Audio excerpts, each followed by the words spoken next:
Okay, so let's go ahead and take a look at 15-8. We're going to go ahead and tinker around with A, B, and C. D and E are just further challenges of C, which we need not do.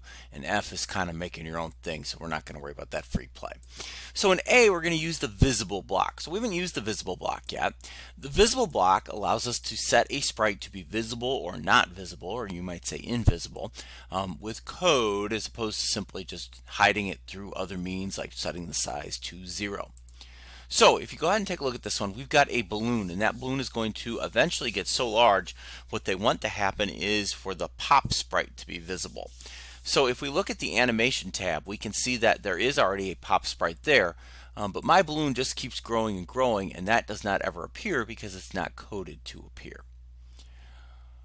Okay, so the first thing we need to do is code that into existence. So we'll go ahead and do that. We know how to code a sprite. That sprite is going to be called pop.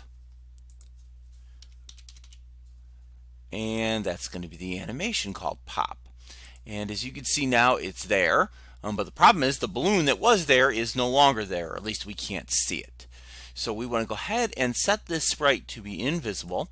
So the way we do that is with the sprite.visible block. So we'll add pop as the sprite name, and there's only two values that work here. It's true and false. And so we don't want it to be visible, so we're going to go ahead and say false. And as you can see, now it's running like it did before. Okay, so we've got half of this done. So notice down here inside my draw loop, the balloon stud scale is increasing by 1/1000th continuously. So we want to set it so that at some point the balloon becomes invisible. In other words, its visibility is set to false. Meanwhile, pop will become visible. So we'll go to control and add a conditional if block. And this is where you have to determine what balloon scale you find acceptable. So that's kind of up for you to decide. I'm going to say 6/10, which is going to take still a little while to get to, but it's not bad. So what do we want to happen when the balloon scale, typed in just like it is right in this line above it, gets to any point bigger than 6/10? Remember, you don't want to use equals because that only works if it gets to exactly 6/10. So for instance, if you coded something that went from 5.99 to 6.01, it would not catch that. All right, and so we're going to put two visible statements in there from sprites. One is for balloon, and the other is for pop. And we'll say, okay, when this gets too big, I don't want the balloon to be visible, so that'll be false. But I do want pop to be visible, so that will be true. And as you can see, I run the code, the balloon grows and grows and grows, and eventually it's going to get so big that it will change into the message that says pop.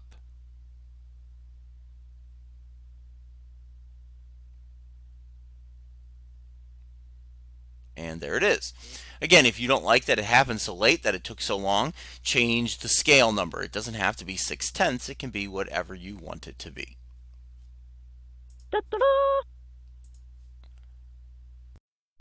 So in 8B, go ahead and run the code, and you can see we have two sprites that are created but no motion yet. But what we want to have happen is these sprites are going to continuously walk across the screen. So in essence, once they cross over the screen to the left, like the model, they're going to reset to the right and go again. All right, well, we don't accomplish that by creating sprites over and over again. We use the same two sprites and we just set them to walk back and forth over and over and over again. So they've already created the sprites. They did the hard part. We have to do the part where we code it to actually move and then run again. So let's code just motion first. And as you can see, looking at the directions, we are not controlling this with a key press. So this is just a regular old motion here for ghost and monster. Okay, so these are .x motions. So since they're moving to the left, that means the x values are getting smaller. So that means we're going to be subtracting from the x values. So we'll say ghost.x equals ghost.x minus 3.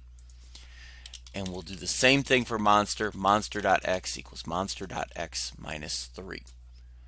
And hopefully that should be enough to get the motion to happen. Problem is the motion is only going to occur once, because once they get so far to the left side of the screen, we can't see them anymore, but they're still moving. And we could set a watcher to check that out, but trust me, it is what's happening. Okay, so now we want to add a conditional. So that's an if statement. And we want to check if they are off the screen. So that means we're going to be checking their x values. And in this case, we want to see if it's less than because it would be to the left of 0, which would be less than 0. So we'll say if ghost.x is less than 0, well, what do we want to happen? We want to reset the location of the sprite then. So we want to set ghost off to the right side of the screen.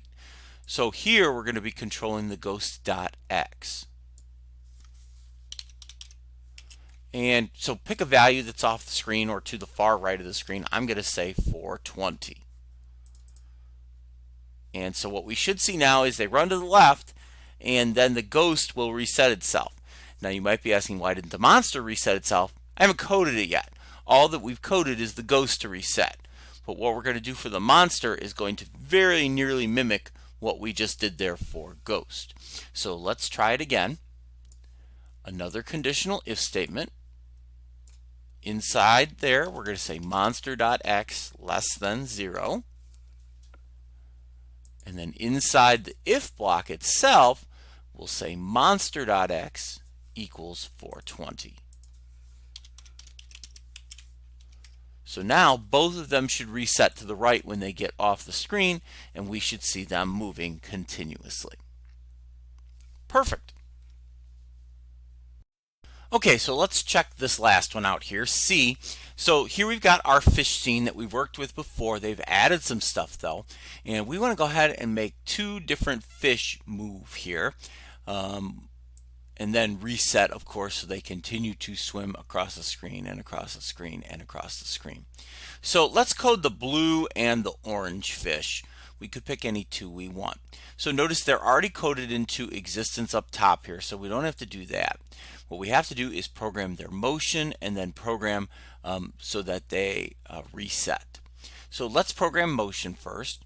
Both of these are X's because they're swimming from left to right. So we'll set the orange fish. Well, the orange fish is facing to the left.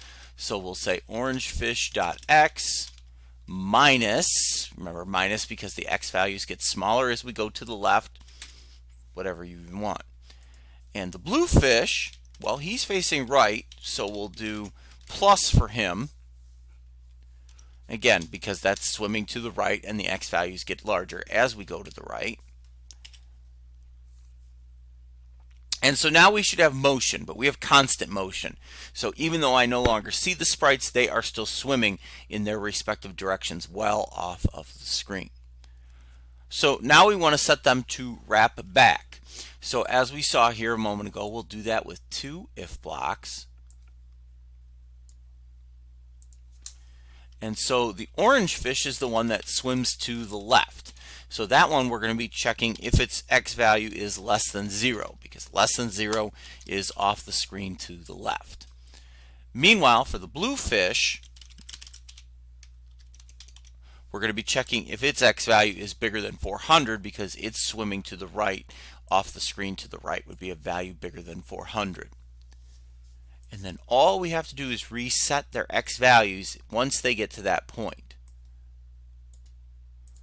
So in the case of orange fish, where do you want orange fish to start on the right side of the screen? Maybe it's 400.